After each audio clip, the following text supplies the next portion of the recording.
After the conservative CDU and the Social Democratic SPD formed a new coalition government, it took up the role as the leading opposition. The Grundsatzprogramm of the AfD adopted an unequivocal line on climate change. It has been going on for as long as the Earth has existed. Our planet has always alternated between cold and warm temperatures, and the current warmth is no more unnatural than that of the Middle Ages or the Roman Empire. The IPCC tries to prove that human CO2 emissions cause global warming with severe consequences for mankind, but these attempts are based on hypothetical models and not backed by quantitative data or measured observations. The AfD could establish that no rise in temperatures has occurred since the end of the 1990s, despite increasing emissions. The additional CO2 should be greeted as a godsend. Carbon dioxide is not a pollutant but an indispensable component of all life, a higher atmospheric concentration of which brings about more plentiful crops and abundant food for everything held true by the scientific consensus is, in this view, false. Denial of trend and attribution as well as impact, or, flat-out climate denial, was inscribed in the foundational document of the first truly successful far-right party in Germany since the Third Reich. 5.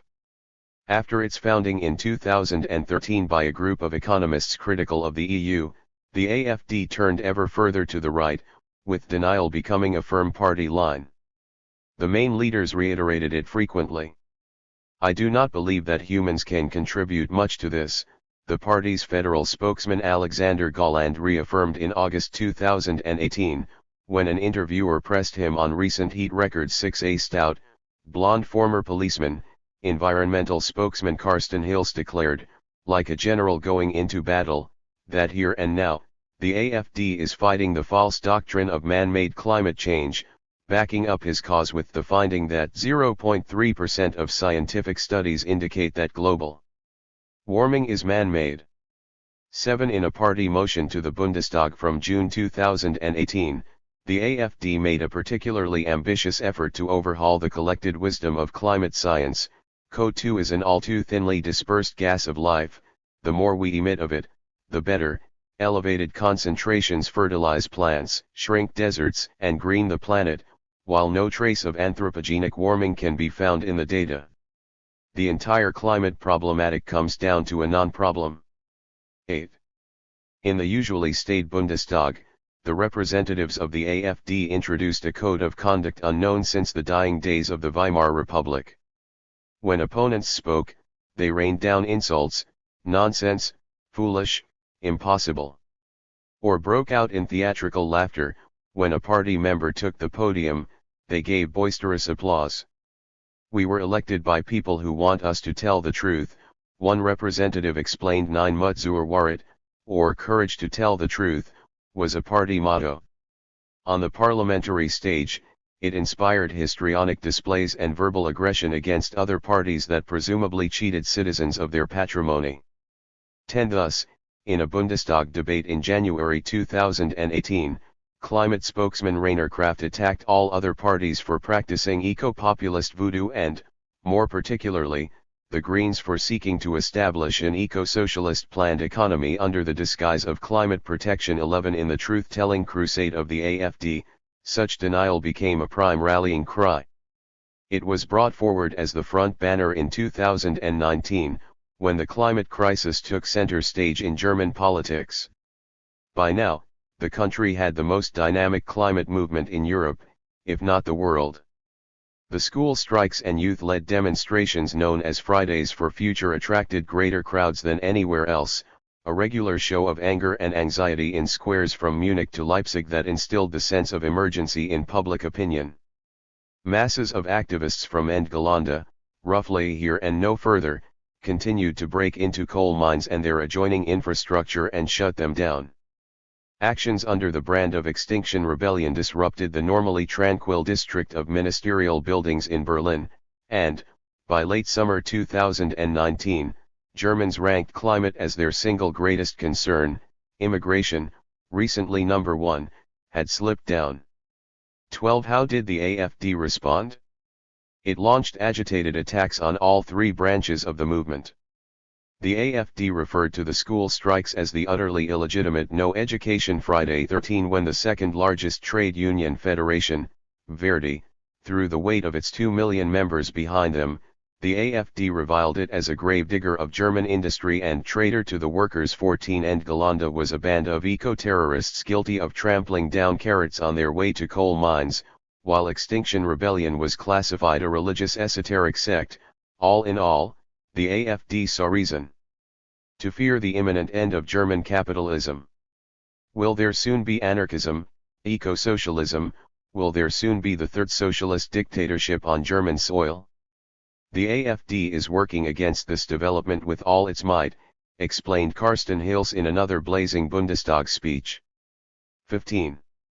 In parallel with the climate mobilizations, the party doubled down on denial. Swearing itself to private property and the liberty to take profitable opportunities, it read the issue through a lens of an Argus-eyed anti-socialism. 16. Kraft charged the other parties with threatening the end of the world and stirring up mass hysteria, so that people will accept that more and more of their property and their freedom are stolen, while Hills had another few cracks at the entirety of the science. 30 years of research had failed to come up with one single piece of evidence for CO2 affecting climate. 17. Any climatic fluctuations, a priori of a natural kind, should be dealt with through adaptation. And even if they were anthropogenic, the AFD liked to argue, Germany only accounted for 2% of current emissions, so that its decarbonization would reduce global warming by a farcical 0.000284 or 0.000653 degrees Celsius, Hill's calculations. There would be a green version of the old East Germany with nothing to show for it. Other far-right parties in Europe towed a similar line. Although less passionate about the issue than the AFD, the Dutch Party for Freedom, or Partij voor de Vrijheid, PVV, led by the flamboyant Geert Wilders, consistently expressed its contempt for the science. In an interview just before the 2010 general election, when the PVV reached its highest peak thus far with 15% of the votes, environmental spokesperson Richard de Moos made clear that it would not go along with the climate hype. Demanding a national investigation on whether CO2 is really a problem, rhetorically asking for evidence that sea levels are on the rise, he branded the climate story as scientifically outdated money-wasting hobby of the elite 18. In 2017, one PVV senator went on another rant of denial, rehashing the claim that temperatures and sea levels have always fluctuated and exhorting his fellow senators to stop the climate hoax. 19. The issue belonged in the PVV trash bin, one item among many to be thrown aside. With outstanding monomania, the party attacked Islam and cared for little else. After 2017, however, the PVV was overtaken by a fresh force on the Dutch far right, the Forum for Democracy, or Forum voor Democratie, FVD. Positioning itself as a more urbane, culturally conservative alternative, it integrated Muslim bashing into a broader diagnosis of the ills of the Western world. If Wilders's hair resembled a toupee and his manners those of an urchin, Thierry Baudet of the FVD dressed like a smart aristocrat, played the piano and quoted gloomy philosophers of the right. He sought to restore pride in white culture. He wanted Western civilization to break free from cultural Marxism, a notion we shall return to in the second part of this book, to stop flagellating itself for supposed sins and remember that it used to spread with confidence to every corner of the world. The FVD had been called to the front to reinvigorate the West, or as Baudet also liked to put it, to save our boreal world. 20. An archaic term for the North and the Northern Wind. Boreal alludes to the idea of Europeans as a people of Aryan and polar stock who should have their continent to themselves, a code word for the white race, supposedly in existential danger. In this view of the world, climate was not an issue to rush past. It was at the very center of attention. Baudet, at first, merely repeated Wilders, calling climate change a hoax, questioning attribution, and proclaiming that more CO2 has a great positive effect on plant growth.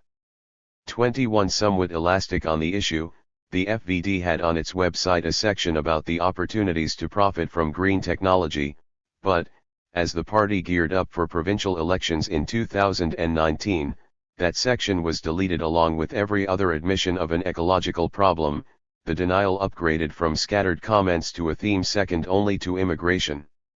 Baudet took every chance to hammer away at the climate madness. Emissions cuts were not only unnecessary and expensive, but a cloak for socialist regulation. In the elections in March 2019, the FVD received 15% of the votes, making it the largest party in the Netherlands. Afterwards, Baudet explained the victory, part of a general awakening in the West, with the FVD making opposition to climate policies our main electoral theme. The winning ticket is to say bluntly that we don't believe in their stuff anymore. 22. Arriving somewhat late to this scene, the Netherlands got its own Climate Intelligence Foundation, or CLINTEL, in 2019, a denialist think tank close to the FVD, funded by men with years in positions at Shell and airline companies on their CVS 23. Hitting back at the spreading hysteria, CLINTEL published a so-called World Climate Declaration under the headline "There is no climate emergency."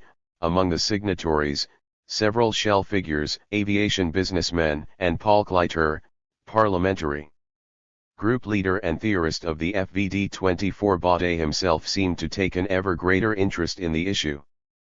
But PVV and Wilders were again neck and neck with him in 2019, the contest no longer one of abusing Islam only. The Dutch far right had entered the race against climate. Over in Austria, the Freedom Party, or Freiheitliche Österreichs, FPO, caused a minor brouhaha in 2015 when newly appointed environmental spokesperson Suzanne Winter called climate change a religion and a web of lies spun by the media that needs to be destroyed. 25. Subsequently, the party focused on attribution. In the long run-up to the 2017 election that made him Vice-Chancellor of Austria for 1.5 years, Chairman Heinz Christian Strich littered his campaign with indictments of the sun. Nothing can be done about global warming, due to the solar flares and the heating of the sun, ran a typical line. 26. Similar statements were issued, ad nauseam, by the top echelons of the FPO, one of the two parties ruling Austria after the 2017 landslide of the right. 27. One European country long appeared to be immune to this surge, Spain. In 2019, however, it became just like any other when Vox took it by storm. In the national election in April, it entered parliament as the fifth largest party, only to sail on a wave of popularity to third place in the November election, bamboozling the forecasts. Photogenic leader Santiago Abascal stated that climate has changed as long as the Earth has existed. Jumbling denial of trend and attribution, Vox pinned any change on the sun, the moon, the rotation of the Earth, volcanoes, and naturally occurring atmospheric phenomena, but absolutely not on CO2 emitted by humans.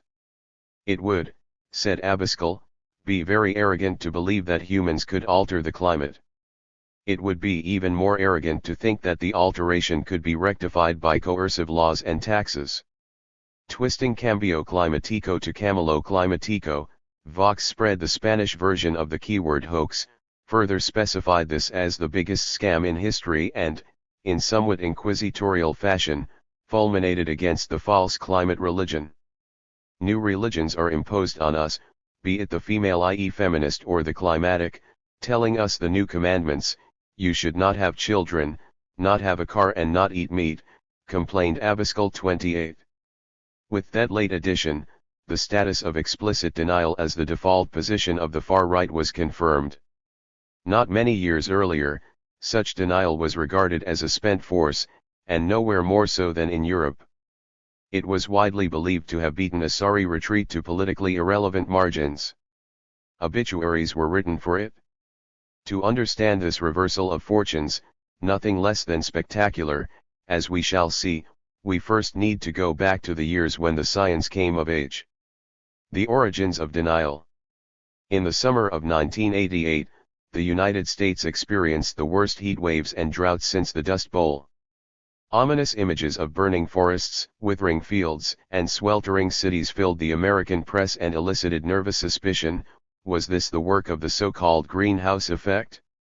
had the danger of which some scientists warned already arrived. It was amid this tense national atmosphere James Hansen intervened with his testimony to the Senate, in which he forthrightly asserted that we can ascribe with a high degree of confidence a cause and effect relationship between the greenhouse effect and observed warming.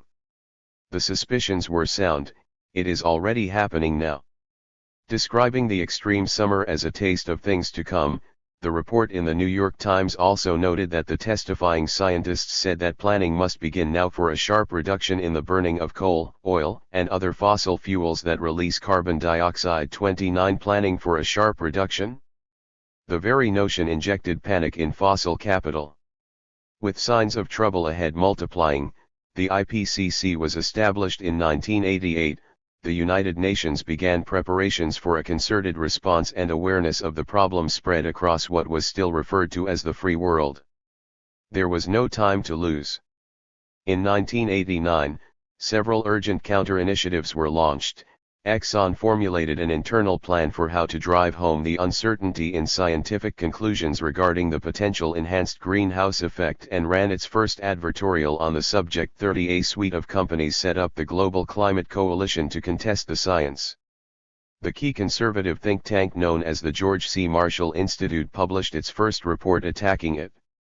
When more than 100 heads of state gathered in Rio de Janeiro in the summer of 1992 and adopted the United Nations Framework Convention on Climate Change, UNFUC, with its call to prevent dangerous anthropogenic interference with the climate system, further alarm was stoked. 31 Socialism appeared to be passing out of history, but at the very same moment, fossil capital had to gear up for a war to safeguard its freedom. Rarely has a dominant class so swiftly, purposefully, and effectively built up an ideological state apparatus, ISA, in an hour of need. Scholars of the entity refer to it as a denial machine, but it also fits Louis Althusser's criteria of an ISA, a system of defined institutions, organizations, and the corresponding practices, which, through their day-to-day activities, uphold some elements of the dominant ideology. 32 A classic example of an ISA is the school. The teacher turns to his pupils and, swinging his pointer, asks them to provide the right answers. In a church, the priest invites the congregation to Mass and offers everyone the body given up for you. In a television show, the host looks the audience in the eye and raises it to the level of participant. In a party, the leaders spur their members to canvass for the upcoming elections. In an ISA, the subjects are hailed or interpellated and, responding to the call, partake in some material practice by which the ideology is dispensed. 33 Now interpellations happen all over the place, whenever someone addresses someone else and seeks to purvey an idea or prompt a course of action. If a man shouts to his neighbors below that they too should hang the national flag from their balconies, he interpellates them, on his own and in the moment. In ISAs, such acts are organized over time. Their messages can compete and commingle in a cacophony of communication. But why call these entities ideological state apparatuses? A federation of sports clubs or the museums of a town are not necessarily part of the state, as normally defined, but they are clearly capable of organizing interpellations. Ideological apparatuses seem to be plural and fluid, located at the interface between civil society and state, more often than not existing outside government control. Some of them are even built to question elements of the dominant ideology. An LGBT organization in Poland, a movement for immigrants' rights in Denmark. These deserve the label of counter-apparatuses. But for ideological apparatuses that reproduce the dominant ideology, we can retain Althusser's original term, the S4 state, not a literal suggestion that a king or prime minister rules them like an embassy, but a sign precisely of that reproducing and cementing function. 34 On this account, the denial machine did indeed emerge as an ISA. It was formed to secure one element of the dominant ideology against the peril of climate science. The doctrine at stake, the credo and communion of fossil capital, can most simply be summarized as fossil fuels are good for people. The basis of this doctrine was a particular material mode of accumulating capital, in ascendancy since the early 19th century, the generation of profit through extraction and combustion of fossil fuels. A fire that never goes out. Capital here expands by taking coal and oil and gas out of the ground and burning them. When profits have been made, they are reinvested in the same cycle on a larger scale, so that ever greater clouds of CO2 are released in the process. This is what we refer to as fossil capital. 35 It ties various brands of capitalists together in a dependence on fossil energy, the material substratum for any number of commodities. A car manufacturer needs steel for its factory and gasoline for the vehicles on the road. A steel producer uses coal to process iron ore. A software company runs on electricity from the nearest gas-fired power plant, and so on. Throughout the capitalist mode of production, fossil fuels are consumed as an input. But for that to happen, there must also be someone who produces those same fuels as an output. This, of course, is the specialty of the coal and oil and gas corporations, the raison d'etre of the capitalists who invest in mines and rigs and pipelines to pull up the stock of energy from its reservoirs. Karl Marx observed that for capital accumulation in general to commence, capital has to be concentrated on the one hand and workers possessing no other commodity than their labor power amassed on the other. He termed this process primitive accumulation, and so we can, analogously, speak of a primitive accumulation of fossil capital. 36. An unfortunate English rendering of the German ursprünglich, primitive has the connotation of something archaic and long ago superseded.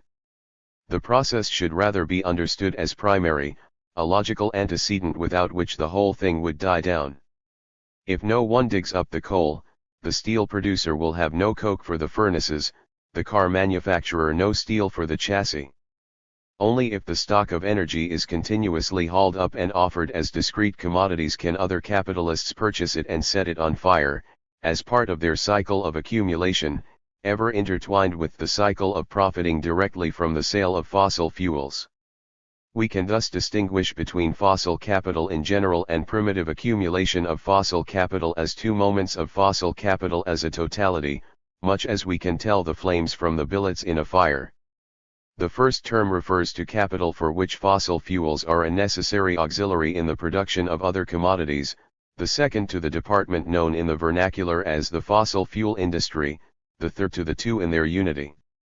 When we use fossil capital with no qualifier, it is the latter, the fire as a whole, we have in mind. Now, from this base grows a political structure of a determinate character. The capitalists who preside over the primitive accumulation of fossil capital constitute a class fraction. 37 Given their role in the total metabolism and process of production, they make up a subcategory of the capitalist class, a bearer or agent of the special task of supplying fossil fuels to the market. They glow with the drive to maximize profit from the selling of these and no other commodities. Delivering materials to the fire is what they do.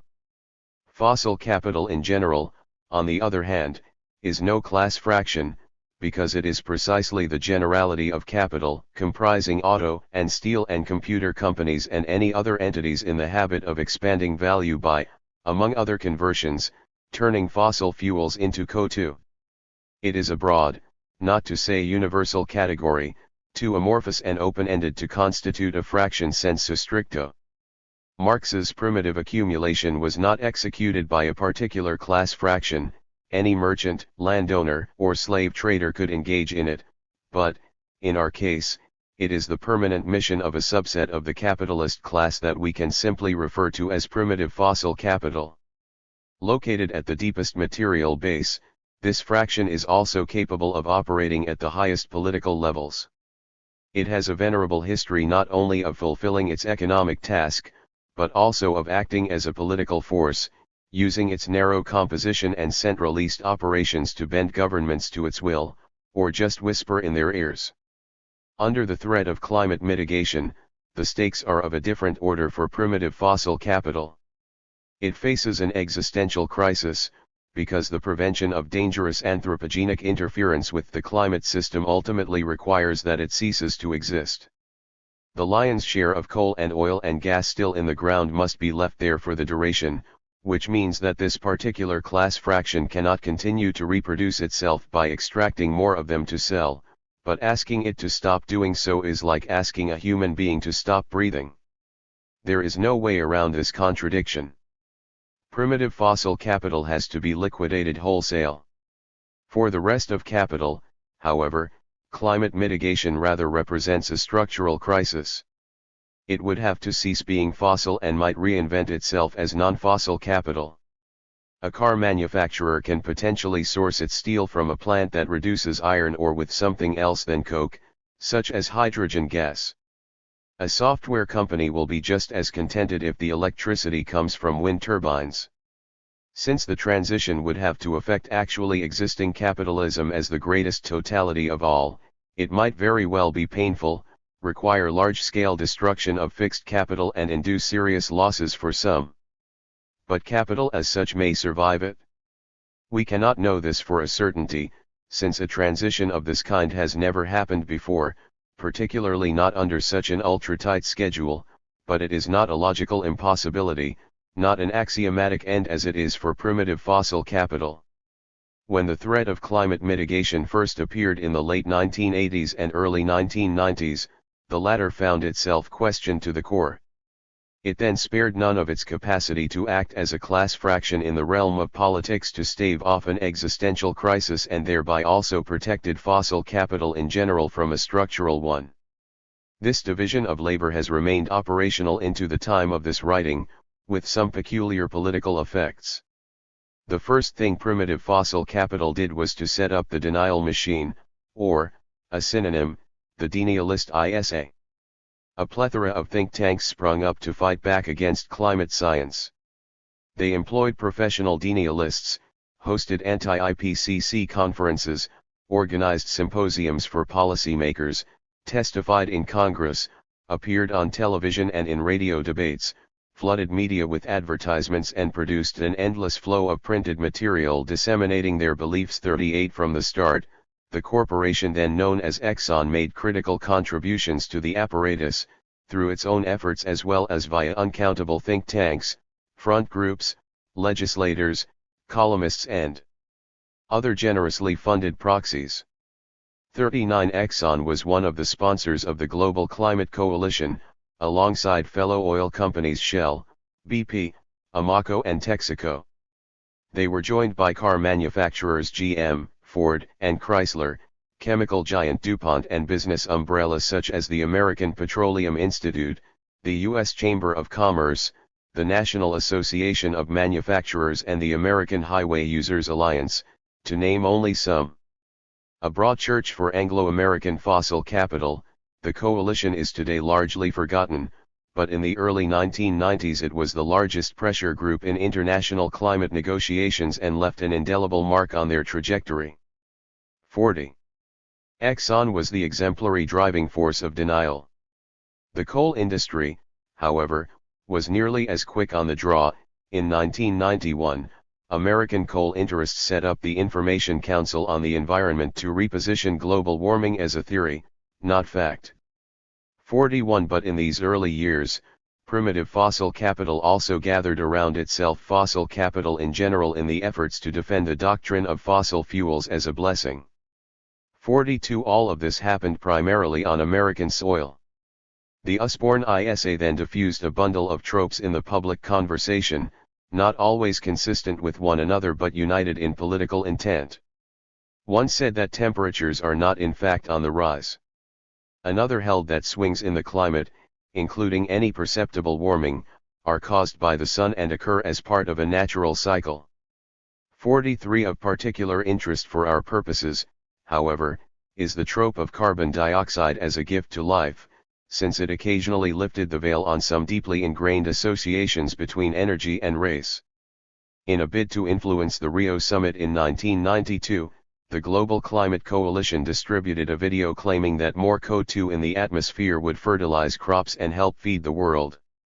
In 1998, the Western Fuels Association, a consortium of coal companies headquartered in Colorado, established the front group Greening Earth Society to further purvey the idea that excess CO2 should be welcomed. 44 But the most famous composition from this genre came later, in 2006, when the Competitive Enterprise Institute, another key think tank in the apparatus, recipient of lavish Exxon funding, released a 60-second commercial simply called Energy 45 in the opening scenes. Happy people mill around in New York Central Park. A blonde woman of model beauty blows soap bubbles, a group of equally blonde children skip rope, another white woman jogs on a beach. A blonde girl blows on a dandelion, scattering its seeds. The voiceover says, "There's something in those pictures you can't see. It's essential to life. We breath it out. Plants breath it in." Cut to an old growth forest, and this miraculous invisible medium comes straight from the earth and the fuels we find in it. It's called carbon dioxide, CO2. Cuts to images of a refinery and an oil derrick, the voiceover continuing, "The fuels that produce CO2 have freed us from a world of back-breaking labor." The last 5 words spoken over the image of the only black person to appear in the clip. She raises her arms high to strike a heavy pestle into a wooden mortar, presumably pounding cassava or some other African crop. A thatched hut can be seen in the background. This black woman represents the world from which fossil fuels have freed us, lighting up our lives. Then suddenly the pastoral piano melodies are broken up by a drone of sinister strings and the warning, "Now some politicians want to label carbon dioxide a pollutant, imagine if they succeed. What would our lives be like then?" In the final scene, we are back at the blonde girl scattering the dandelion seeds, who gets to personify the slogan, "Carbon dioxide, they call it pollution. We call it life." 46. Thanks to fossil fuels, white people have ascended the evolutionary ladder to the height of comfort and affluence. Black people have stayed behind in the fossil-free bottom to break their own backs. Now, imagine if CO2 would be treated as a pollutant, what would our lives look like then? Primitive fossil capital clearly did not shy away from interpellating white people and framing mitigation as a threat to their life. The energy commercial inspired other think tanks to play up the trope of fossil fuels and their derivative gas as life-enhancing substances. 47 And Pasek has named this genre of denial carbon vitalism and picked out 7 beliefs that hold it together. CO2 is only toxic at artificially high levels that can never be reached in the atmosphere, and so it cannot be a pollutant. It is essential for photosynthesis and thus beneficial to plants. It does not have the ability to alter the climate by trapping heat. Current atmospheric levels are far below those that reigned on the luxurious earth of the dinosaurs. We still live in a CO2 famine. A return to such geological heights should be the aim of energy policies. To burn fossil fuels is to render the biosphere a service. Any measures to cap their use would be detrimental to life itself. 48 Whose life? The Competitive Enterprise Institute gave its answer, but other carbon vitalists would probably argue that everyone on Earth would prosper in a CO2-saturated atmosphere, black people included, their cassava growing better too. Some just have the burden to kindle that flame. The denials of trend, attribution, and impact were united by the overarching trope of the enormous and insurmountable uncertainty of the science. No firm conclusions can be drawn on any of the issues at hand. The methods of climate scientists are riddled with conjectures and outright counterfeits. Springing to action on such slippery foundations would be foolhardy. Or, in the plain language of an advertorial from Exxon's future partner Mobil, printed in the New York Times in 1997, let's face it, the science of climate change is too uncertain to mandate a plan of action that could plunge economies into turmoil. From this followed the trope of scientists and activists as a bunch of alarmists and religious zealots. Or, in the words of another Mobil advertorial, published 2 years earlier, the sky is not falling, good news, the end of the earth as we know it is not imminent. 49 Those who dared to question the Daza of the doomsday were the brave sons of Galileo.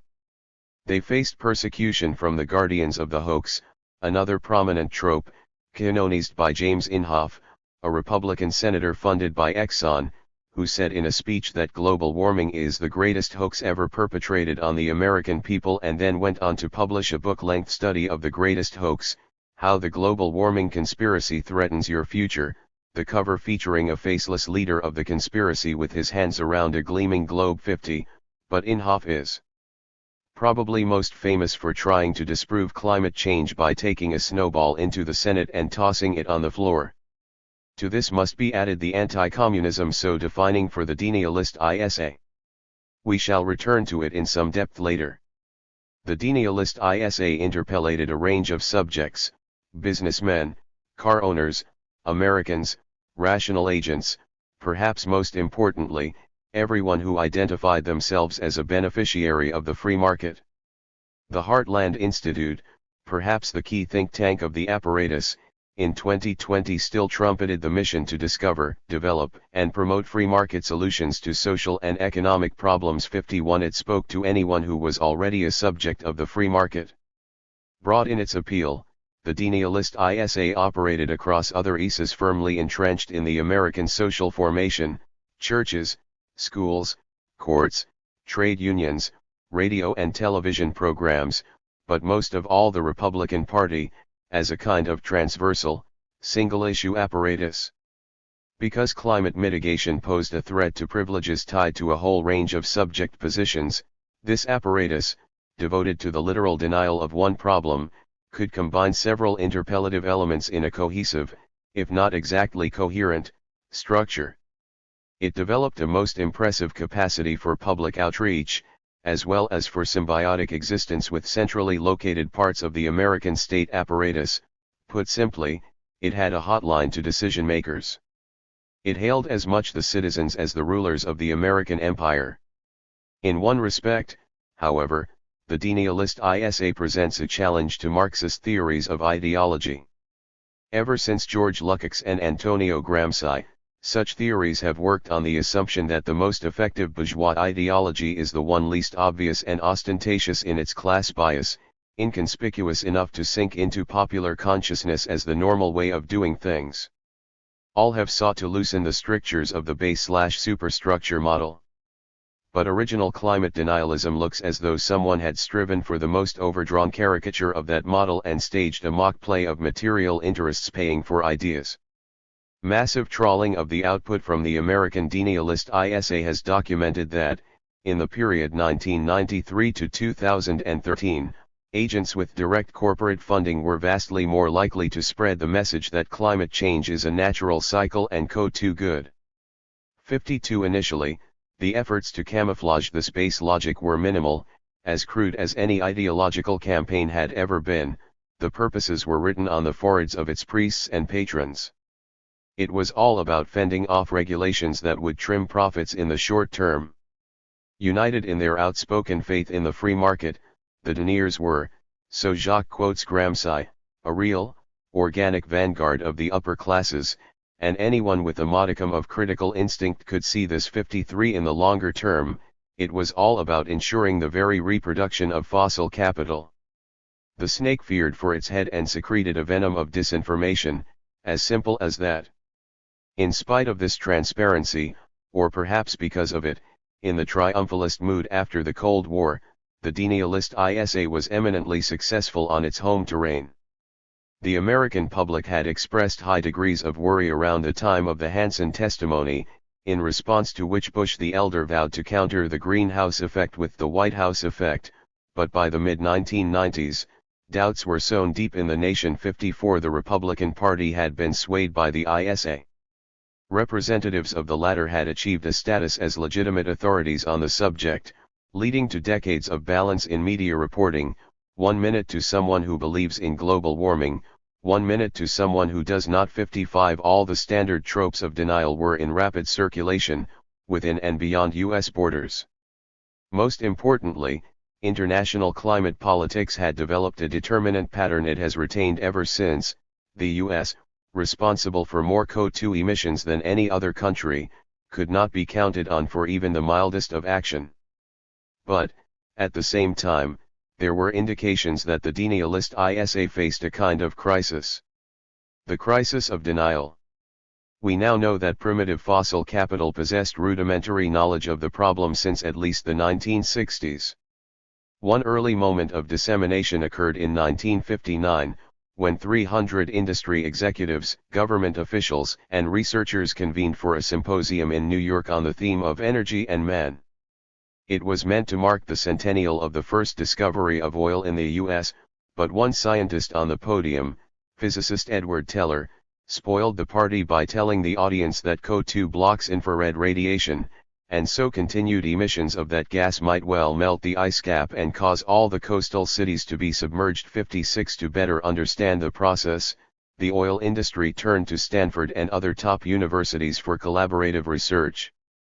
In 1965, the American Petroleum Institute, or API, the main trade association for oil and gas corporations active in the country, received a report from its president Frank Eichert on the findings so far. Speaking to the annual general meeting, he did not mince words. This report unquestionably will fan emotions, raise fears, and bring demands for action. The substance of the report is that there is still time to save the world's peoples from catastrophic consequences of pollution, but time is running out. One of the most important predictions of the report is that carbon dioxide is being added to the Earth's atmosphere by the burning of coal, oil, and natural gas at such a rate that by the year 2000 the heat balance will be so modified as possibly to cause marked changes in climate beyond local or even national efforts. 57. A resume of the first IPCC reports, preceding them by 3 decades. In 1968, the same API received another report on state-of-the-art research on fossil fuels and climate, which again included the elementary insights, trend, attribution, impact, and concluded that there seems to be no doubt that the potential damage to our environment could be severe. 58 And that was only a start. No corporation was more proactive in instigating climate research than Exxon. As early as 1957, scientists working for what was then known as Humble Oil published peer-reviewed calculations of the atmospheric impacts of CO2 from fossil fuels. 59 2 decades later, one senior in-house scientist informed top managers about a general scientific agreement on the ensuing climate hazards, which would have to be swiftly addressed. He estimated a time window of 5 to 10 years before humanity must make the critical decision. 60 Exxon now reacted by driving straight to the research front. For no altruistic reasons, it sniffed a danger to its business. Exactly how close was it? The corporation equipped one of its supertankers with a laboratory for investigating the share of CO2 absorbed by the oceans, ran advanced climate models, perused the latest literature and predicted, anno 1982, that the atmospheric rate of CO2 would reach 415 parts per million in 2019. It could not have been more spot on. In June 2019, the rate hit 415 parts per million. 61 An internal consensus formed in the early 1980s, as Exxon's researchers and managers stared a warmer world in the face. It was real, it called for action, fossil fuels would soon be in the crosshairs. 62 Other corporations knew too: Shell, BP, GM, Exxon's future partner Mobil, coal giant Peabody, all keen to read up and attend symposiums and hearings on the greenhouse effect, as the problem was then known. 63 The basic knowledge continued to make its way through the circuits of primitive fossil capital, into the Global Climate Coalition, whose very own scientists in 1995 wrote a 17-page internal primer asseverating that the potential impact of human emissions of greenhouse gases, such as CO2, on climate is well established and cannot be denied. 64. And yet deny it they did. Primitive fossil capital established and kept the denialist ISA going against its better knowledge, deliberately misleading the subjects of its interpellations. We must correct Althusser on one point: the bourgeoisie has to believe in its own myth before it can convince others. 65 The faith in denial, if not in capitalism itself, was only ever half-hearted, at the most. After Hanson's testimony and the creation of the IPCC, primitive fossil capital, led by Exxon and the API, launched into denial of something it had itself observed and counted on. Thus in 1997, Lee Raymond, the CEO of Exxon, declared that the Earth is cooler today than it was 20 years ago, due to natural fluctuations that had nothing to do with fossil fuels. 66 The next year, a team at the API outlined a roadmap for how to turn climate change into a non-issue. Victory in this pursuit was defined as the moment when average citizens understand, recognize, uncertainties in climate science, Such perceptions become part of the conventional wisdom and media coverage reflects balance. 67 The layman's impression of a debate between researchers who believed in global warming and those who disputed it was completely manufactured by the class fraction that knew, before almost anyone else, that there was no reason to have such a debate, any more than 1 over heliocentrism or the laws of thermodynamics. The debate was a victorious trick, the denial but a tactic. Some of the early reports might have been buried deep in desks and archives, but the knowledge was updated and the duplicity renewed on a regular basis. Exxon, for instance, spoke with a consistently forked tongue over the years, saying one thing in internal documents and something entirely different in advertorials and other PR material. 68. The apparatus was erected on lies, and it also suffered from contradictions in its external communication. It paid purportedly independent scientists to wage war on science. To gain credibility, the denialist ISA contracted some willing old white men with distinguished scientific careers, if only in peripheral disciplines, to debunk the elementary insights. Most august among them were Richard Lindzen and Fred Singer. The apparatus raised the banner of reason and attacked climate scientists for being prone to myth. No corporation could afford to abandon its pretense to rationality, even at the height of its sponsorship of the ISA. ExxonMobil self-identified as a science and technology-based company. 69 As the evidence for human-induced and potentially catastrophic global warming accumulated relentlessly over the 1990s, cracks began to appear in this edifice. It came to be regarded, outside the community of believers, as the temple of an obscurantist faith group that refused any contact with actual science and reason. The crudity was not necessarily a strength. From the start, it made the apparatus vulnerable to exposure. The Information Council on the Environment, set up in 1991, for example, fell dead in the same year, after journalists revealed that its putative scientists simply fronted for coal companies. 70 When the second IPCC report in 1995 marshaled a new mountain of evidence in support of the conclusion, phrased in characteristically restrained terms, that there was a discernible human influence on global climate, the discrepancy between the consensus and the caucus became too glaring in the eyes of too many. 71 Parts of fossil capital, including its primitive fraction, now realized that they caught more heat than they repelled by preaching overt denial. In 1997, BP broke ranks with the Global Climate Coalition. So did DuPont, and Shell in 1998, and Ford in 1999, explaining that membership in the coalition had become something of an impediment for Ford Motor Company to achieving our environmental objectives, followed in 2000 by the defections of Texaco, GM, and Chrysler. 72 All of these former deniers suddenly professed their acknowledgement of global warming and the need to do something about it. This was probably not due to a change of heart, given the decades-old knowledge. When the coalition fractured in the late 1990s, a bolt of enlightenment could not have been the cause. Instead, it should be sought in the arrival of new strategies held together by what we might call capitalist climate governance. This new dawn rose from Kyoto, home of the eponymous protocol. In the lead-up to the UNFUC summit in that Japanese city in 1997, BP, DuPont and other early defectors lobbied hard for market mechanisms to be integrated in the agreement. Under pressure from the denialist ISA, the Clinton administration plumped for the idea, and the EU gave up its initial opposition. The Kyoto Protocol indeed came to center on so-called flexible mechanisms. Instead of cutting their own emissions, advanced capitalist countries could pay poor counterparts to do it for them. 73 This opened the floodgates to capitalist climate governance, or an array of mitigation measures that, 1. Postpone any showdown with fossil capital into the distant future, 2. Impose no serious limits on accumulation, and 3. Open up novel opportunities for the generation of profit, or, in short, a form of climate governance that harnesses the energies of capital. Here global warming is accepted as a fact and capital repositioned as solution.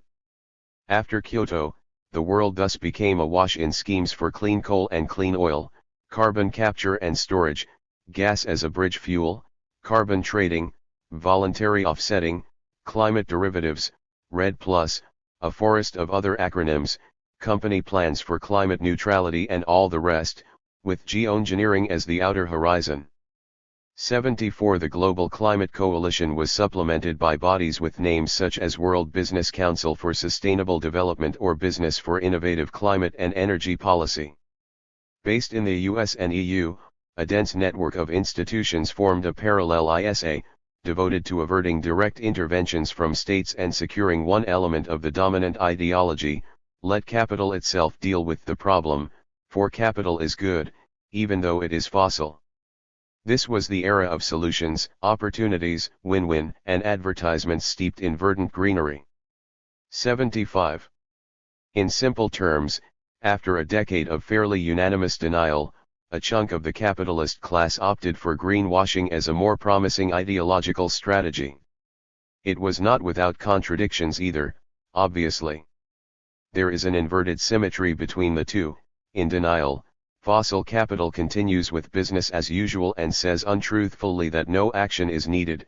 In greenwashing, it continues with business as usual and falsely claims to undertake the needed action. Duplicity inheres in both. When a shift occurred, it was prompted not by conversion but calculation, as capitalist climate governance allowed fossil capital to expand as before but in apparent alignment with science and reason, the freedom to dress up in a greener skin, without the planning for sharp reductions originally envisaged. The denialist ISA did not thereby go out of business. To the contrary, the years of Kyoto saw its first major victory, when Bush the Younger withdrew the US from the protocol in March 2001. The efforts of the coalition, ExxonMobil, and their partners had borne some epical fruit. 76 In the same year, the coalition disbanded. Its objective was to comment on the Kyoto Protocol, and since the administration has decided to pursue another course, the work of the coalition is essentially done. One spokesman for the National Mining Association stated, a mission accomplished line repeated, only partly disingenuously, by other representatives of the already thinned out front. 77 The coalition did make decisive contributions to the scuppering of Kyoto in the US, and ever since, a global agreement with binding emissions reductions has been perceived as off the table in that particular country. 78. The Kyoto years, then, marked a turning point not so much by convincing capital in toto as by validating a diversity of tactics. The two ISAs operated in parallel, less in conflict than in sync. Both denialism and capitalist climate governance aimed at forestalling any mitigation that might trammel self-expanding value, only they targeted different sides of the equation. One actor might pursue the former option in one moment and the latter the next, or both simultaneously. We shall see this diversity of tactics reappear at ever higher stages. In the times of Kyoto, with a fillip from Bush, the denialist ISA charged ahead in its homeland. While BP rebranded itself Beyond Petroleum in 2001, ExxonMobil persisted in embracing denial openly. In the early millennium, it generated more profit than any other company in the world, staking a claim to the most profitable capitalist enterprise in history, and so could afford some bad press. Peabody likewise stayed true to the cause.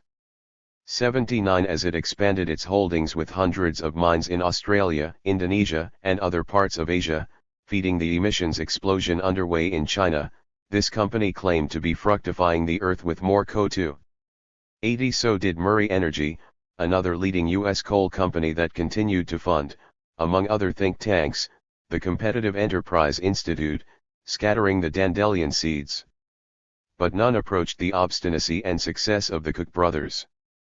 Inheritors of a fortune their father had drawn from pipelines and refineries, Charles and David Koch were in 2009 the sixth and seventh richest men in the world, respectively.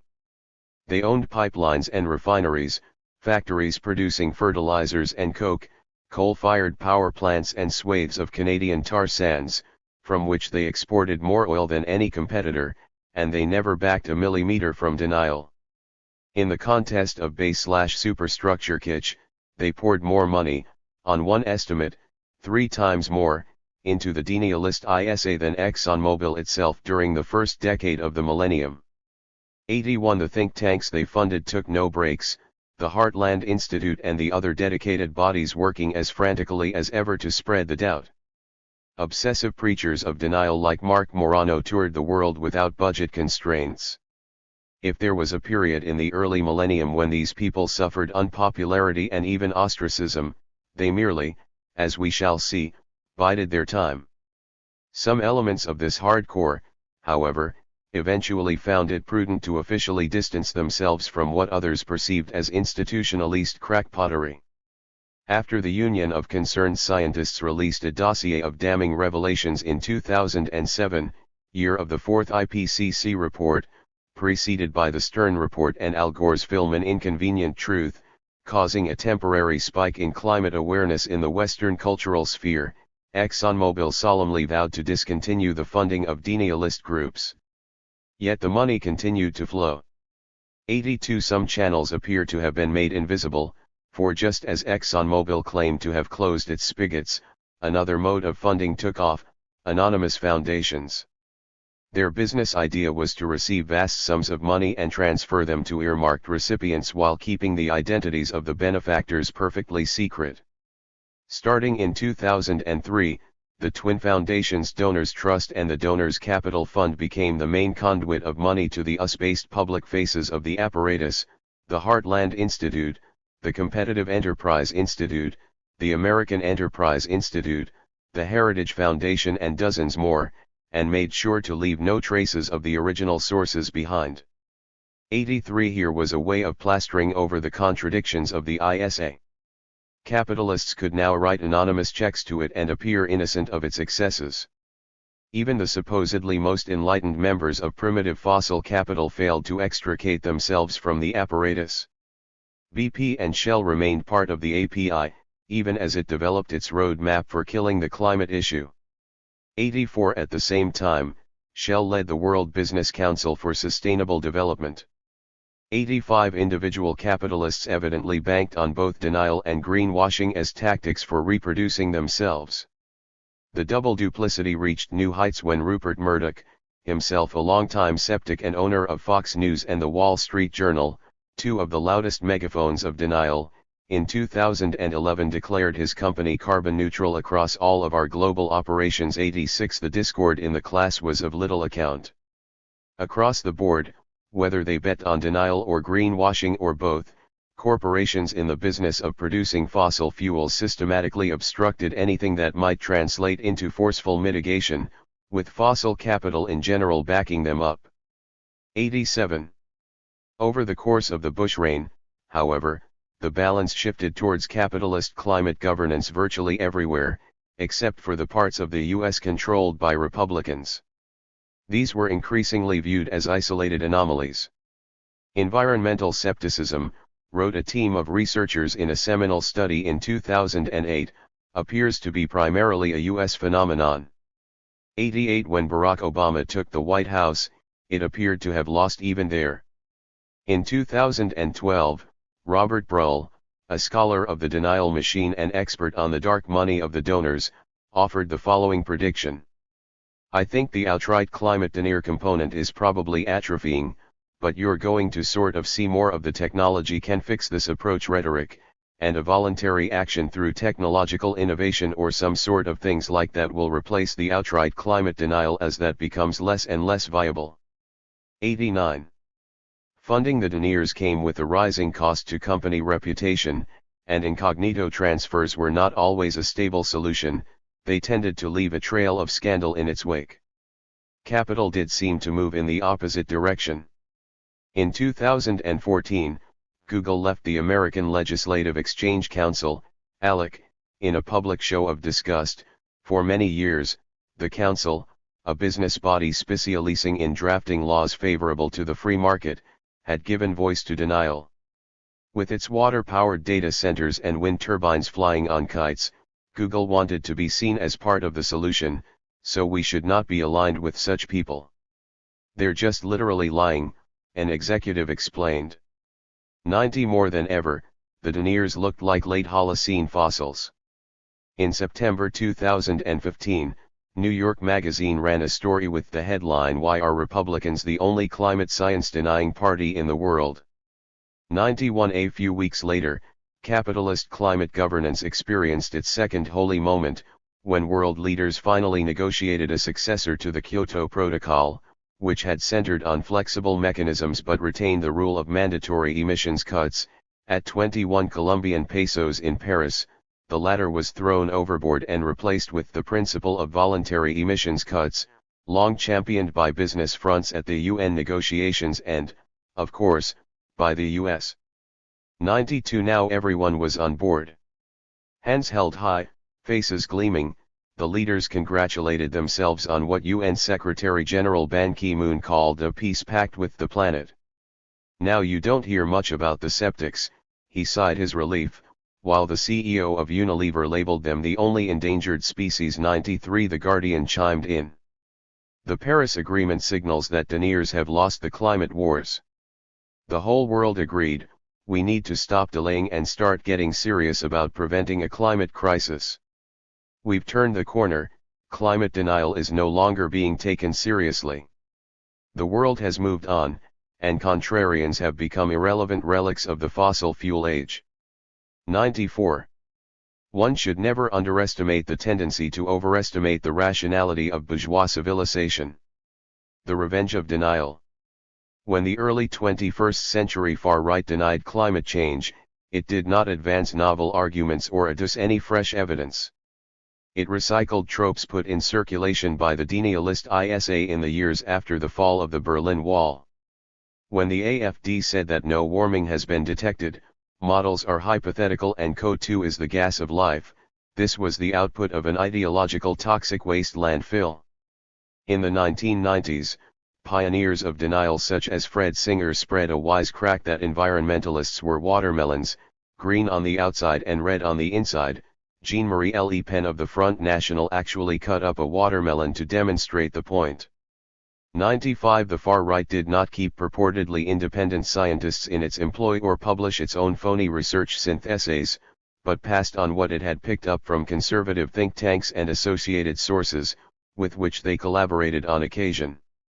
If primitive fossil capital was the historical engine of the denial machine, the far right had become the exhaust pipe. A far-right party, however, was no mere appendage of the denialist ISA. It was an apparatus in its own right, specialized in interpellating subjects as members of an ethnically constituted nation. It hailed people thought to be white. Denial here sat in a slightly different context. When the AfD abjured climate science, it was impelled by forces other than ExxonMobil in 2001, in itself it had no profits to protect, nor did it need to factor in the effects of climate change in long-term business planning. It might have been as rational as any other party, in the limited sense of striving to maximize political influence and deploying optimal methods for that goal, but there was nothing that tied it to biophysical realities, similar to the bonds that kept fossil fuel producers abreast of the progress in the field.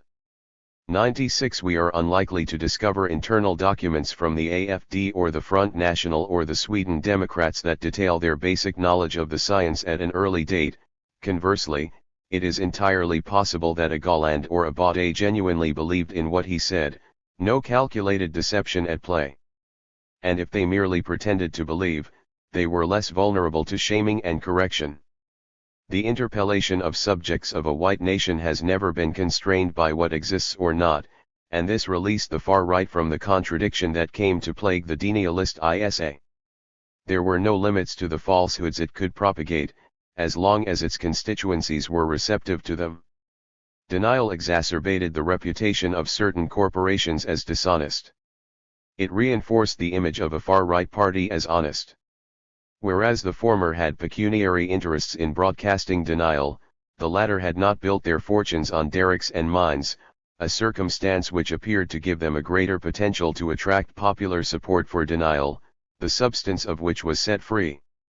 3 decades after the maturation of climate science, with a clear view of the impacts of climate breakdown, one could indeed expect that literal, organized denial would have been fading away.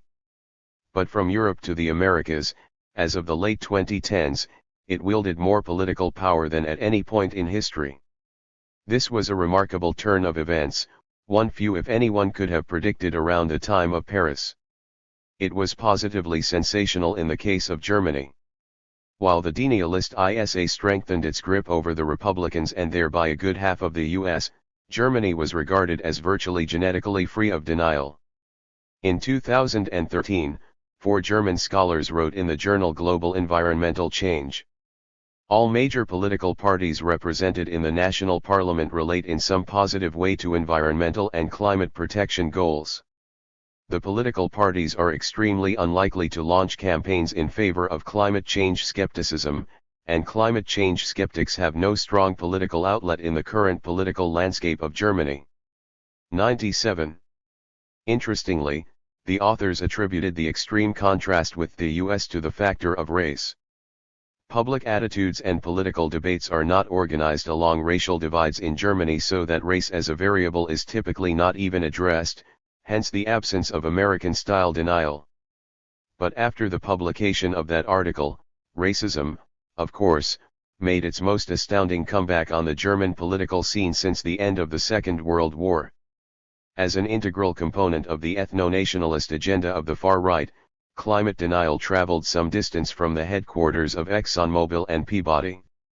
When the same German scholars concluded that denial was a phenomenon of the Anglo-American cultural sphere rather than a worldwide trend, they gave expression to the prevailing Anglo-American exceptionalism in denial studies, a paradigm that must now be overturned, since the phenomenon by the late 2010s had become a more worldwide trend than even the Global Climate Coalition could have hoped for. 98. It had greater mass appeal, as measured in electoral support, than it ever achieved under the auspices of the denialist ISA, on account of its migration into the ideology of the ethnic nation.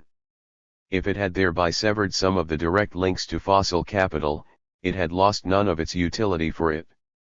Whenever the position "there is no need for action," AFD, affected policy, the interests of fossil capital as a totality were handsomely served. 99. We may then posit that the far right now objectively worked as the defensive shield of fossil capital as a totality and primitive fossil capital in particular, even if, or rather precisely because, it was not set up or financed by them, not a pawn in their game, like the Global Climate Coalition or the Information Council on the Environment. Insofar as denialism had become detached from the base by taking up residence in the swelling superstructure of far-right ethno-nationalism, it stabilized that base all the more effectively. A vindication, as it were, of the main lines in Western Marxist theories of ideology.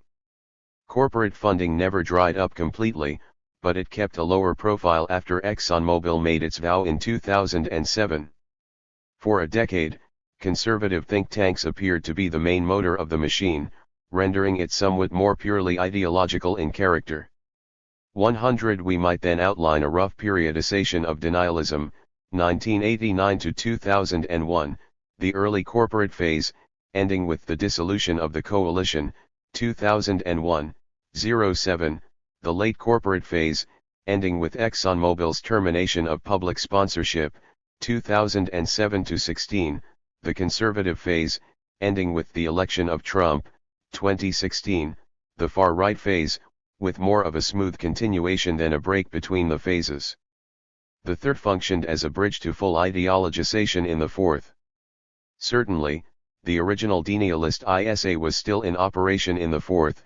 In the late 2010s, the Heartland Institute, the Competitive Enterprise Institute and other key think tanks were, as we shall see, as active and energetic as ever. But as a phenomenon in world politics, the structure of denialism was transformed by its integration into the ISAs of far-right parties and presidencies.